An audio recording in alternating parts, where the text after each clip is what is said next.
Hello there, everyone.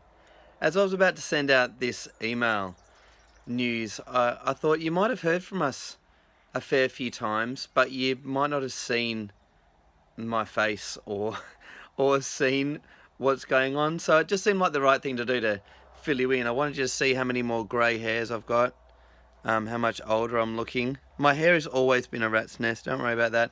This is where we live. By the way, I'll give you a little glimpse that way. Welcome to the green hills of Gloucester. This is where God's got us at the moment, and it's been about 6 years that we've been church planting here. It's been longer that we've lived here, but it's been 6 years. If you kind of put into it the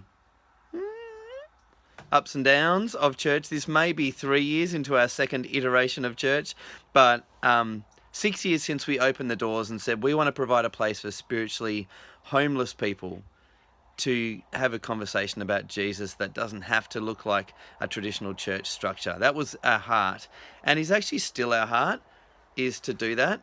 Um, and it's not always been easy work, but the thing I want to encourage you with is that we've seen God at work, and we're seeing God at work, and that really is enough for us to say, well, God, you're doing something, and so we'll keep partnering with you, the small partner, but we'll keep partnering with you in what you're doing. So we just did our Alpha taste and see thing last week, and there was a bunch of people from different places who came along, and one of them that really encouraged me was a lady who had just had contact with her grandma in her last years of life, and seeing her grandma's faith caused her to think about her own faith and whether she had a faith and what she'd done about it.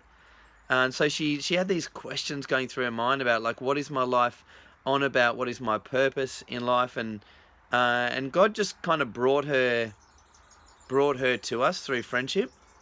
But then the opening minute of the Alpha Taste and See used the words that she'd been actually saying to herself.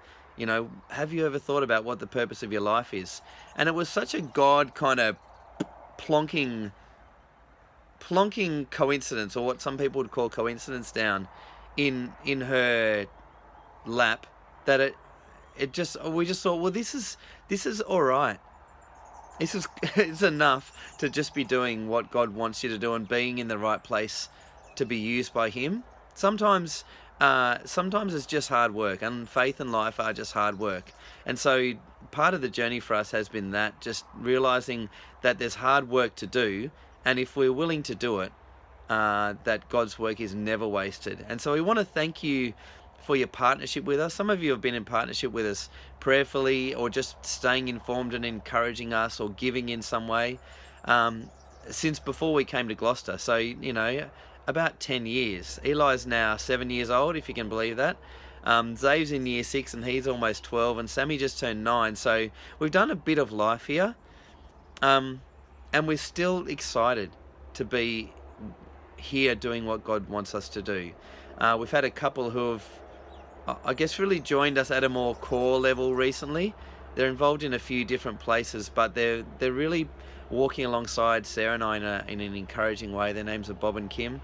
They're a mature Asian couple, which is wonderful actually, because we really needed and prayed for that. And they have a heart for the lost and a heart for the Lord. And we've done a few things together, and Alpha they're coming along with, and they've invited a few of their mates, and a few other people at church had invited their mates, and that's really exciting for us too, to be able to see that people are inviting people, and we're just connecting and doing relationship with them. Because the harvest part of any sort of work is only one small part of it. You got to get the grain or seed, and then you got to plant the seed, and then you got to water the seed, and you got to wait for it to happen. And so we just realized that there's so much in this journey that you guys are a part of, whether you realize it or not. You've been helping us to do this work, and it's not even our work, to be honest. It's God's work. But you're a part of this, and your encouragement and your partnership with us and prayer and giving into our lives really means a lot to us. So we want to say thank you, and we want to encourage you to renew that commitment to pray with us if the Lord's stirring it on your heart. to renew your partnership with us in prayer or in some other way, to be a part of what God's doing and enjoy the fruits of what God's doing as well. So enjoy the news, and I hope you enjoyed listening along. God bless.